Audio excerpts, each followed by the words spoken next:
برګډیر صاحب یو بل تاسو هم د شاه محمود قریشي صاحب نشو په دې مرکه کې موږ غواړو تاسو په موږ پوه کړئ تلو ټي وي سره په مرکه کې پاکستان په رسمي توګه القاعده تر هغه ډله منلې وه القاعده په پاکستان کې هم په تشدد کې لاس لره په افغانستان کې هم په نړۍ کې هم افغانستان دی په پاکستان د تورون لړۍ بند کړي شاه محمود قریشي وایي او په پاکستان دی په افغانستان کې د امن د خرابېدو ذمہواري ونه لګول شي د قریشي دا خبره په ریجنل پیس انسټیټیوټ کې کړې وه خو دې له هغه دا هم ویلي و چې په دې برخه کې چې تپوس ته شوی چې القاعده مشر اسامه بن لادن شهید دی که نه دی هغه د سوال جواب ورنکو د دې نه انکار وکړو ولې پاکستان چارواکي په دې باندې اوس هم کلیر نه دی یا صفا چورلټ خبر نه کوي چې اسامه بن لادن قاتل و دهشتګرد و که شهید و تاسو فکر کوئ ګوره دا خو ځینې داسې حقایق دي چې په هغې باندې پردې پرتې دي کېدای شي چې د وخت سره سره هغه رابرسېره شي او بیا پته ولګي چې آیا 9/11 چې کوم شو په امریکا کې په دې چې د امریکې خپل په زرګونو خلک دا وایي چې یاره دې کې دغه خلک ذمہوار نه چې کوم ته ګوته نیولې کېږي یا د اسامه بن لادن باره کې هغه ثبوتونه نه په هغه وخت کې چې کله عمر ژوندی و د اسامه بن لادن د واپس کېدلو یا امریکا ته د حواله کولو خبرې ترې کېدي او هغه کې د افغانستان سفیر هم او د پاکستان هم پکې شامل او هغه په دا فشار راوړل چې تاسو دا حواله کړئ نو هغه دا تاسو کو چې امریکا نه تاسو تاسو کوي چې هغه سره کوم ثبوت دی هغه مونږ راکړي هغه چې ثبوت دا دی چې په یو ویډیو کې دا ویلي هغه چې آیا د امریکا په قانون کې په دې ویډیو کې په هغه باندې مقدمه جوړې شي نو هغه چې نه په هغه قانون کې په دې باندې مقدمه نشي دا ذمہدار نشي جوړولې نو دا خو یو داسې سیمه چیزونه دي چې دا غي باره کې مونږ یقیني شوې تر څو پورې دا د شهادت تعلق ته نو د شهادت وګوره په اسلام کې چې سودي شهید ستوي شهید دادی چې د الله په لار کې جنگيږي بل خبره ده چې هغه الله ته معلومه ده چې دا غزل کې سو د خپل بهادرۍ د لپاره جنگيدو د بل د قتلولو د لپاره جنگيدو یا د خون خرابي د امن خرابولو د لپاره جنگيدو دا صرف الله ته پته دي چې چا باره کې یقیني تور ویل چې هغه شهید دی هغه شهید دی ځکه وایي چې په آخرت کې به د ټولو نړۍ یو شهید او به یو سخی او بل یو لوی عالم هغه به دوزخ ته چولې کېږي چې دا دوی په ځړ کې به مطلب د خپل ځان اولو او د الله د رضا روستوا نو دغه خلمغه د اسلامي عقیده نو برګیډیر صاحب تاسو په خپل په پوسټ کې پاتې شوی په اهمو څوکو باندې تاسو فوجي جرنیلان افسران چې په دې جګړه کې د شرخوخو یا وسلوالو خلاف جنگیدل نو داغو په باره کې خو کلیرلی دا ویل کې دي چې تاسو څنګه ایکسپلینیشن کوي چې د هیواد وطن لپاره جګړه چې دا شهادت یا د وطن او دغه په مخالفت کې جنگیدونکو چې دی هغه خو بم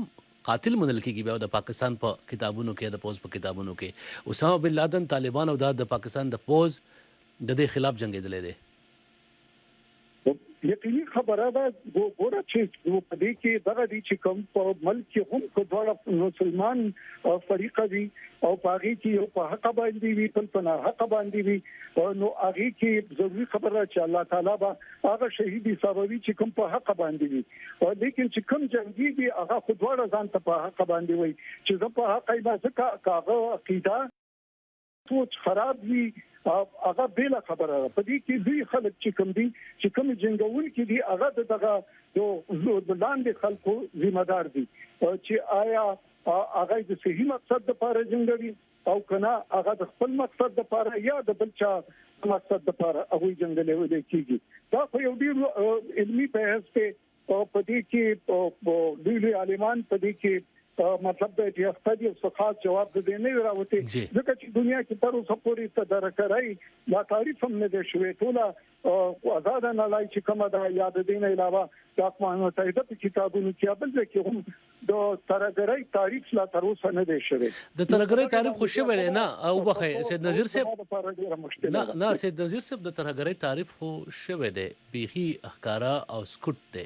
ملګری ملتونو هم کړی دی تعریف نشته په دنیا په دغه خنا مدل تعریف نشته دی خدا او ټیک ده خو اسامه بن لادن چې کوم مثال پتوګه عربو افغانستان ته تللی وو، د هلته نه د غرب خلاف د جګړې اعلان کړی وو. هغه او د هغو ملګرو په امریکا د حملې ذمہواري منلې وه. هغه ویلي وو چې موږ کفر یا کفار چې دي د دې ته به شکست ورکوو او د ترهګرۍ په زمره کې راځي دا خبرې چې یو تن په شخصي کچه د یو هیواد د یو وطن د یو قام خلاف د جګړې خپل سره اعلان وکړي، لکه څنګه چې په پاکستان کې طالبانو د پاکستان خلاف د جګړې اعلان کړی او پاکستان ترهګر ورته ویلي وو. ترهګرۍ تعریف د یو شخص د یو وطن په ادارو حمله په خپل سر او د خپل ذاتی مقاصد لپاره دا ترهګري ده. دین تاسو انکار خو نه کوئ بریګیډیر صاحب؟ دین زه انکار نه کوم، لیکن همدغه خلک چې د مجاهدینو د امریکای په کتابونو کې هم د پاکستان او د ټولې دنیا چې کله د روس خلاف جنگیدل امغه خلک چې هغه د ترهګر جوړ شو د ځینې په کتابونو کې او د ځینې په کتابونو کې یا په سوچ کې هغه د مجاهد جوړ شو. نو دا د مجاهد لیبل لګول او روچتول دا خو مطلب دا چې لوی گیم دی او پاره کې کوم په دې باندې ډېر به هڅونه کې دي چې د دې سرته طرفه دا چې قسمه دلایل دي چې پاره کې نشي ویلې دا هم د روس خلاف جنگیدل او هغه روس د افغانستان حکومت را غوښتو. نو هغه دغه هغه وخت کې پیش کوله، لیکن ټول خلک بیا هغه ته چې نه دا مجاهد دي. نو زه چې په دې بحث کې زما دغه لیول نه رسېږي د بحث ته سو په هغه څه باندې چې پاګې باندې زما دوه موقف جی بریګیډیر صاحب ډېر مهرباني تاسو همیشه موږ ته وخت راکړی دی. زه ډېر شکریا ادا کوم چې تاسو په پروګرام کې موږ سره نن بیا مل وشوي. یو جهان مننه. جی شکریہ. ډیره مننه. بریګیډیر صاحب نذیر صاحب د دفاعي چارو څېړونکی دی او په پاکستان کې د پاکستان د پوز پخوانی اعلی چارواکي پاتې شوی دی. موږ سره په افغانستان کې د سیاسي چارو څېړونکی د افغانستان پاکستان په چارو ژور نظر لرونکی څېړونکی نجیب الله آزاد صاحب ملګری کیږي. آزاد صاحب پروګرام کې بخیر راغلی. جوړ بخیر. تاسو به د بریګیډیر صاحب خبرې اوریدلې وي. بریګیډیر صاحب نه پرته د شاه محمود قریشي صاحب خبرې هم موږ اوریدونکو ته وړاندې کړلې. هغه وایي چې دا مبالغه ده چې په افغانستان کې تاوتریخوالی له طالبانو له کبله زیات شوی دی. هغه یو شمېر نورې خبرې هم کړي په وروستیو کې. د افغانستان چارواکو هم په پاکستان یو شمېر تورونه لګولي دي. په دې موضوع د نو تپوس کوم چې په داسې حال کې تمه کېده چې تاوتریخوالی به کم شي دواړو هیوادونو ترمنځ، ځکه چې د سولې عمل ته خلک په تمه وو او د امریکایي ځواکونه د سیمې څخه وځي. دا یو کریټیکل یو اهمترین موړ وو. په دې موړ کې حالات د خکېدو په ځای خراب شو. بنیادي علتونه تاسو وینئ. غواړم چې جواب راکړئ. خداول یو دم اخلو د مینه بیرته چې راشو نو ګرانو اردوونکو تاسو هم د نجیب آزاد صاحب نه تپوس کولی شئ. موږ به هم دې ته غوږ نیسو چې دې ولې فکر کوي چې د کابل او اسلام آباد اړیکې د خکېدو په ځای خرابې ولې شوې. راځه اوسئ. آزاد صاحب د کابل او اسلام آباد اړیکې تمه کې د خیب شي. امریکا له سیمې څخه وځي. په سیمه کې امن ته اړتیا ده. کابل هم دا وایي، اسلام آباد دا هم وایي. اسلام آباد ورسره یو ټکی بل هم وایي که په کابل کې امن وي، په افغانستان کې امن وي، په پاکستان کې به امن وي. د دواړو خواونه که امرالله صالح دی، که حمدالله محب دی، که عمر داودزی دی، که بلې خواته د پاکستان خارجه وزیر شاه محمود قریشي دی او نور دي، داسې بیانونه راغلل چې اړیکې د ښه کېدو په ځای خرابه شوې. ولې علتونه یې څه دي؟ یو ځل بیا سلامونه درنښت. ګورې د افغانستان او د پاکستان اړیکې اوس نه دي خرابې شوي. دا د 15 لسیزو اړیکې خرابې اړیکې دي.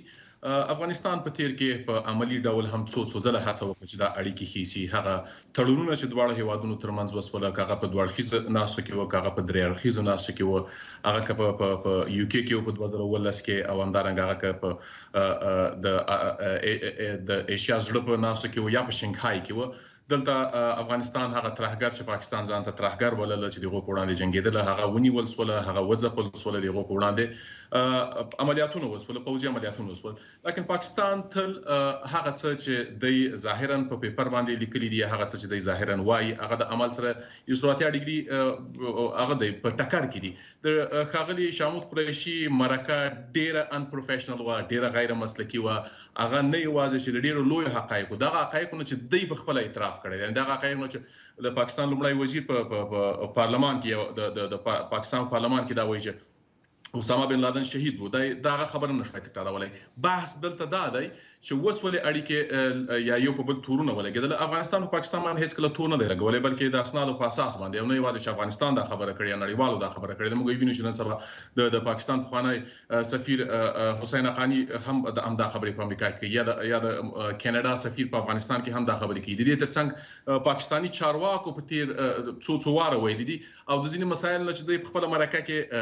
انکاري هغه ډیر واضح و چې ملا برادر او ملګری څو مده وړاندې پاکستان ته سفر کړی و، د ویډیوګانو شته د پاکستاني پاسپورټو باندې الته طالبانو سفرونه کړی دي، همدارنګه الته شوراوي شته، الته د جګړې د افغانستان د جګړې یوازې د جګړې نه بلکې د دوه د ناسې پریکړې هم الته کیږي. دا یو بس پاکستان ولې غواړي چې په دغه حساس وضعیت کې دغه ډول څرګندونه وکړي. دلته مسله د سټیټ ټو سټیټ نه ده. پاکستان هیڅ کله د افغانستان سره سټیټ ټو سټیټ یا د هیوادونو ترمنځ څه ډول لازم وي هغه اړیکې نه دي ساتلي، بلکې پاکستان هڅه کړې ده چې د سیمې یا ریجنل پاورز د سیمې د قدرتونو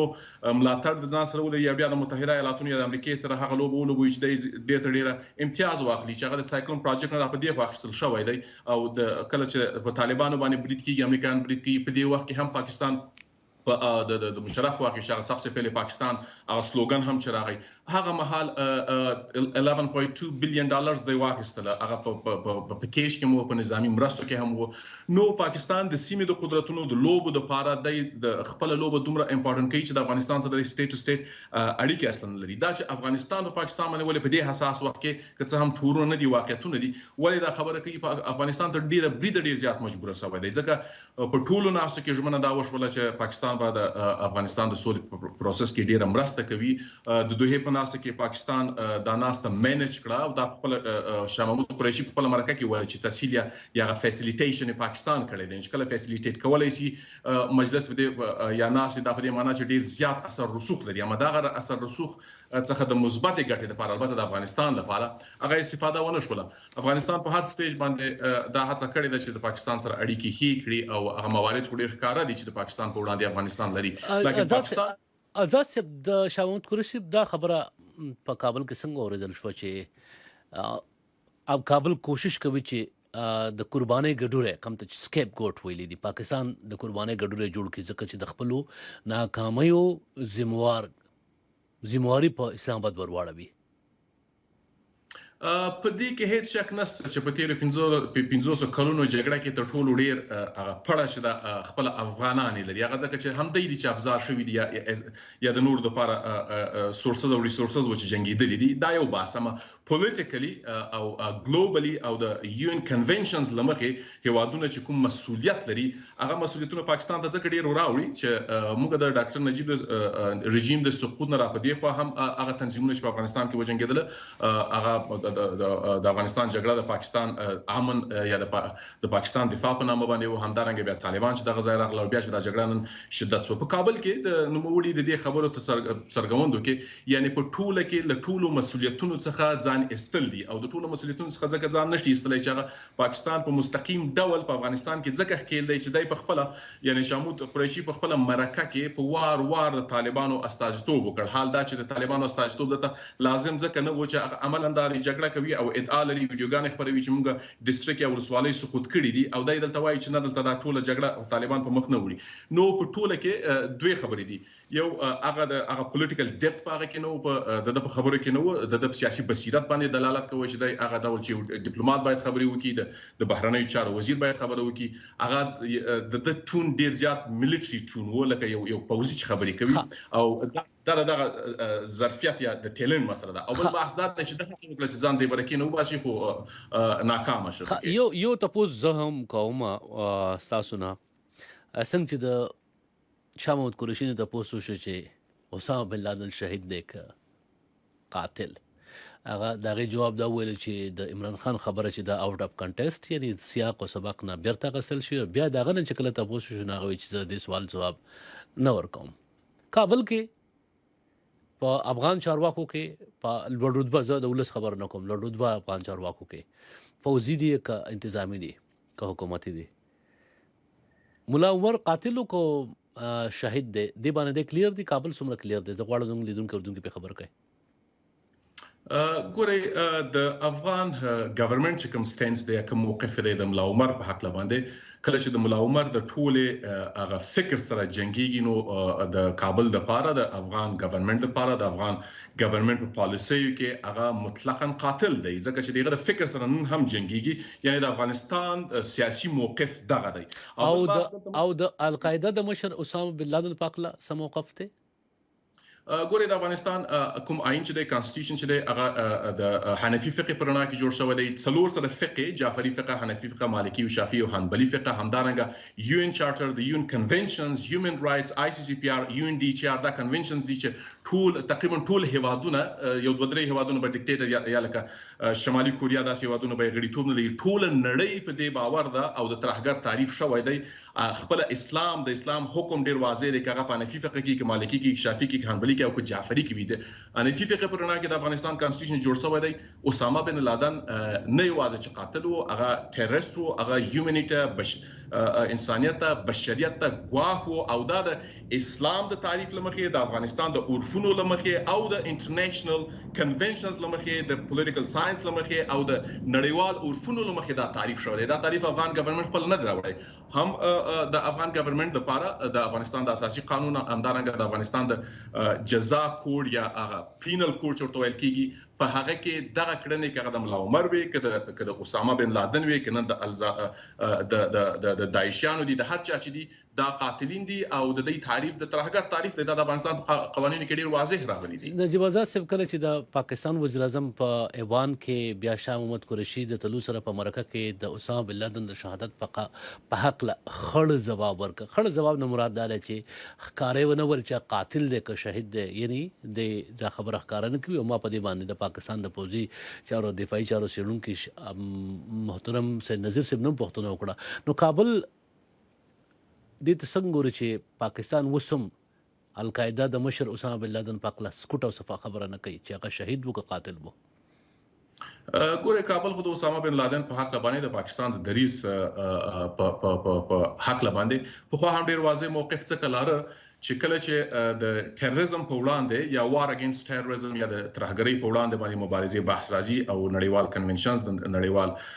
قوانین دلته موجود دي او پاکستان په دې قوانینو لمخې لدې تړونو لمخې په وار دا داوا کړې ده چې د ملګرو ملتونو تر چارټر لاندې د یونایټډ سټیټس یا امریکا سره د ترهګرۍ په وړاندې په جګړه کې ښکیل دي نو کله چې د ترهګرۍ په وړاندې جګړې مسله وي بیا پیغه کې چې اپریشنز کیږي ایر سټرایک کیږي هغه بیا د یو هیواد د فضا وایلنس نه دی پاکستان په هغه وخت کې ډیر زیات خبرګون وخود کله چې اسامه بن لادن په اکتابات کې د کاکول اکیډمي په څنګ کې یعنی د پاکستان تر ټولو او واحده ملټری اکیډمي ده هغه ته په 15 نه په 2 کیلومترۍ کې هغه باندې اپریشن کیږي رائټ کیږي او هغه منځ وړل کیږي پاکستان هغه هم ډیر زیات خبرګون وخود چې د زموږ د فضا وایلنس دا په دې معنی چې هغه ته د کاکول د پاکستان د ټولو غټ ملټری بیس په څنګ کې د اسامه اوسېدل د پاکستان د ګورنمنت په خوخه حالت وو نو طبي خبره ده چې پرون هم اسامه بن لادن د پاکستان لپاره مجاهد و نن هم مجاهد دی په دې باندې افغان ګورنمنت پوېږي او افغان ګورنمنت د نن بحث نه دی دا د ملګرو ملتونو د امنیت په شورا یا سکیورټي کونسل کې په وار دا مسایل ډیسکس شوي دي اسنادونه وړاندې شوي دي چې پاکستان د ترهګرو